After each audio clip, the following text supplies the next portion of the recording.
بہترین بات کی حضرت نے. کہہ رہے ہیں کہ ہمارے دینی مدارس دنیاوی تعلیم کو اتنی اہمیت کیوں نہیں دے رہے. دیکھیں دینی مدرسے کا تو ایک ہدف ہے نا کہ دنیاوی ادارے تو بنے ہوئے ہیں, وہ کہتے ہیں یہ بھی. آپ یوں کہہ سکتے ہیں کہ اسلام دنیاوی تعلیم کو وہ بھی اہمیت دیتا ہے کہ نہیں دیتا؟ تو یہ وہ یقیناً دیتا ہے. اسلام جیسے دینی تعلیم کو اہمیت دیتا ہے, دنیاوی تعلیم کو بھی تھوڑی اہمیت نہیں, بہت زیادہ اہمیت دیتا ہے. اس لیے کہ اللہ تعالیٰ نے آدم علیہ السلام کو زمین پہ اپنا خلیفہ بنایا ہے. بند کمرے میں عبادت کرنے کے لیے اللہ نے آدم کو پیدا نہیں کیا. حدیث میں لا رہبانیت فی الاسلام, اسلام میں رہبانیت نہیں ہے. پادریوں کے پاس دنیا کی نالج نہیں ہوتی, وہ چرچ میں بیٹھے اللہ اللہ کر رہے ہیں. اسلام نے ہمیں اس سے یہ پابندی لگائی ہے. جب رہبانیت نہیں ہے, معاشرے میں چلنا ہے, سوسائٹی میں چلنا ہے, تو سوسائٹی کی نالج ہوگی تو چلے گا نا معاشرے میں.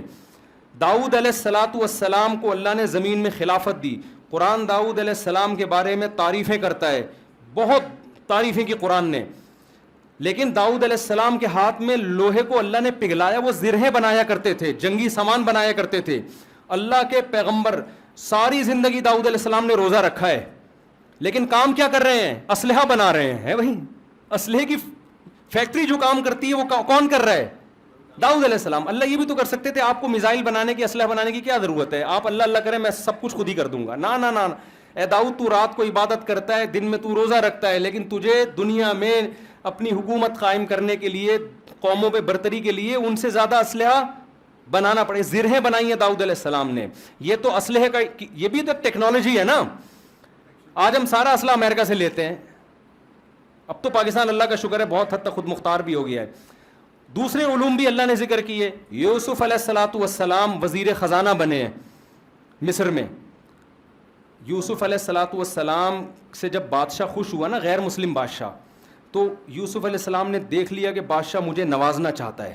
تو یوسف علیہ السلام نے یہ نہیں کہا کہ مجھے مدرسہ بنا کے دے دو, میں بچوں کو پڑھاؤں گا, مجھے مسجد بنا کے دے دو, میں امامت کروں گا. یہ بھی اچھا کام ہے, ایسا نہ ہو امام صاحب کو آپ وہ کہنا شروع کر دیں کہ امام صاحب نکلو یہاں سے. یہ بھی ضروری ہے. لیکن یوسف علیہ السلام جانتے تھے کہ ملک میں جو انقلاب آئے گا وہ کوئی عہدہ لینے سے آئے گا.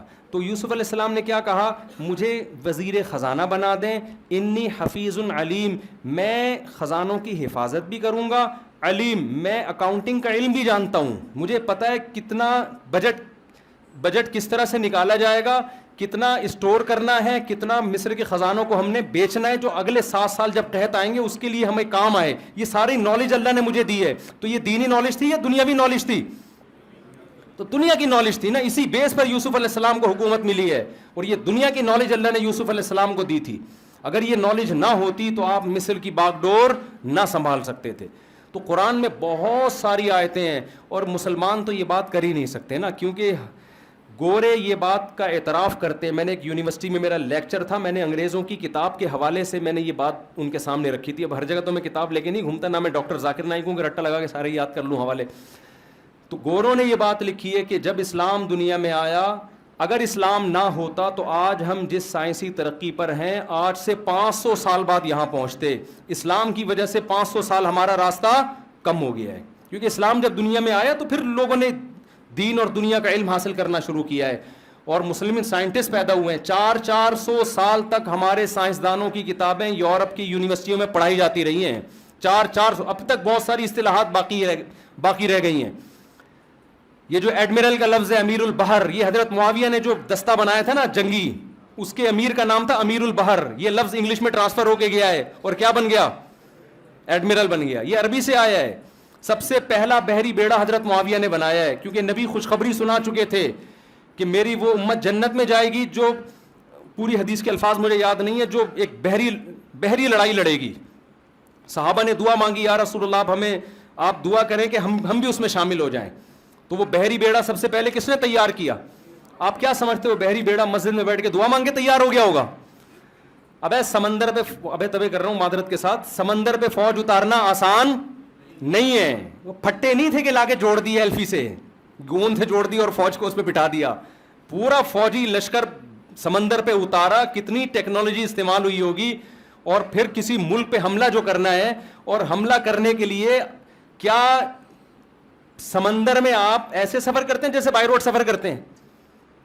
ابے بھائی بائی روڈ آپ نے سفر کرنا ہے کیسے؟ ڈیفینس سے آپ جاؤ ذرا انڈا موڑ, لوگ آپ کو بتائیں گے ادھر مڑے گا بھائی, یہاں سے الٹا وہ گولے گنڈے والا ہوگا, ادھر الٹے ہاتھ پہ ٹرن مارنا, ادھر ایک بلڈنگ آئے گی اس کے سیدھے ہاتھ پہ جانا, وہاں تمہاری پھپھو کا گھر ہے نا, اس سے آگے تمہارے ماموں کا گھر ہے, اس سے لیفٹ پہ ٹرن ہو گئے تو منڈا موڑ پہنچ جاؤ گے. ایسے سمجھاتے ہیں نا. کیا سمندر میں ایسے سفر ہوتا ہے بھائی؟ حضرت معاویہ نے ارادہ کیا, فرض کریں بھی قبرص پہ حملہ کرنے کا, فرض کریں سمندر سے جانا ہے, تو کیا سمندر میں جانے کے بعد یہ آئے گا کہ یہ والا پہاڑ آئے گا, اس سے تھوڑا لیفٹ ٹرن مارنا, پھر ایک ویل مچھلی آئے گی اس سے. سمندر میں ستاروں کے علم سے سفر ہوتا ہے, اور بہت پیچیدہ علم ہے.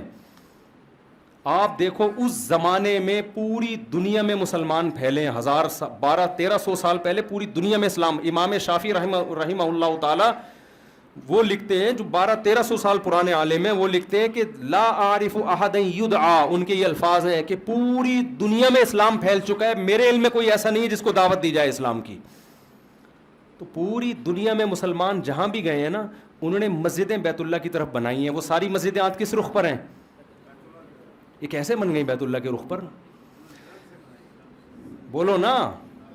علم تھا بھائی ٹریگنومیٹری کا, ان کے پاس کرو ٹریگنومیٹری کا علم تھا, سائنٹسٹ تھے, ان کو پتا تھا کہ بھائی بیت اللہ, آپ تو یہ سمجھ رہے ہو کہ مدینہ سے جب وہ چلے تو لکیر کھینچتے ہوئے جا رہے تھے نا, سیدھی سیدھی. یہ ممکن ہے کہ بھائی ادھر قبلہ بنا؟ اس زمانے کی خود نبی کی مسجد دیکھ لو, مسجد نبی, اس دن سے جس رخ پر ہے وہ قبلے کا رخ ہے. یہ تو معجزاتی طور پر ہو گیا, لیکن ہر جگہ معجزے تھوڑی ہوئے. تو پوری دنیا میں ہم جب گئے نا بخارا وغیرہ ان علاقوں میں, تو اس دور کی جو مسجدیں ہیں ان کا ساؤنڈ سسٹم دیکھ کے حیران ہو گئے. پہلے بھی لاکھوں لوگ درس حدیث میں بیٹھتے تھے, مائک ایجاد نہیں ہوا تھا, تو کیا چیختے تھے جبڑے پھاڑ پھاڑ کے. ایسے ساؤنڈ سسٹم مسلمان انجینئروں نے بنائے ہوئے تھے, ادھر بات کرو آپ, وہ بات پھیلتے پھیلتے کہاں جائے گی, آخر بندے تک پہنچے گی. تو اگر یہ مسلمانوں کے پاس نالج نہ ہوتی, علم نہ ہوتی, تو مسلمان دنیا پہ 1200 سال حکومت نہ کرتا. گریٹ امپائر, آج دنیا کو لوگ امریکہ کو سپر پاور کہتے ہیں, رشیا کو کہتے ہیں, ان دو سے پہلے سپر پاور کون تھا؟ مسلمان تھے. آج بھی انگریز گریٹ عثیمین کہتے ہیں نا.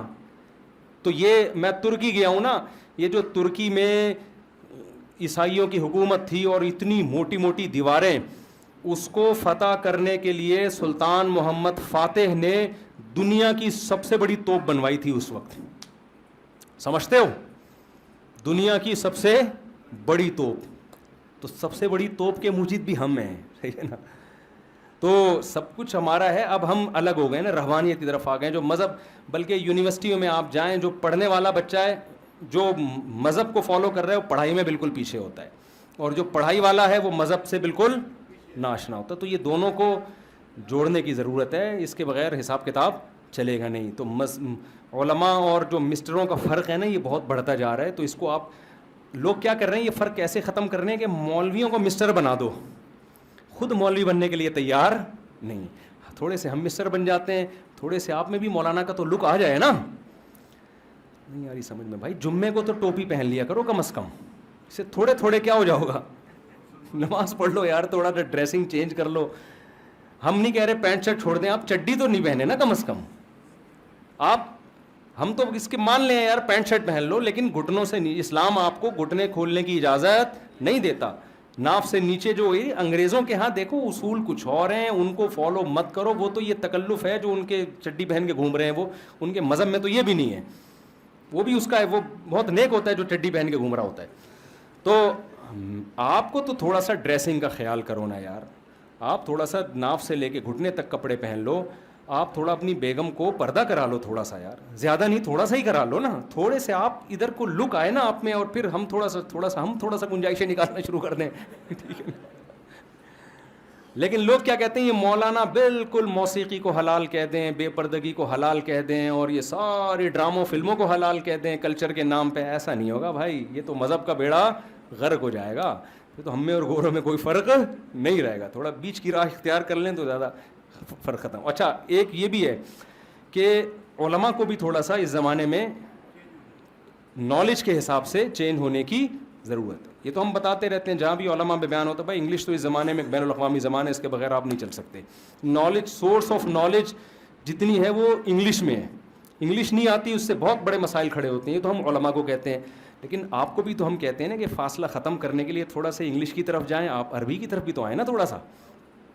اگر سارے علماء انگلش سیکھ گئے اور آپ عربی نہ سیکھیں پھر تو علماء انگریز بن جائیں گے. جو تھوڑی بہت مذہب ہے وہ بھی کیا ہوگا. علماء تھوڑا انگلش کی طرف آئیں, آپ تھوڑا عربی اور اردو کی طرف ہی آ جاؤ یار, عربی کی طرف اگر نہیں آتے. آپ کی تو نسلوں سے اردو ختم ہو رہی ہے, خوب سمجھ لو. اردو زبان سے آپ کا رشتہ اگر ختم ہو گیا تو آپ کا مذہب سے رشتہ ختم ہو جائے گا.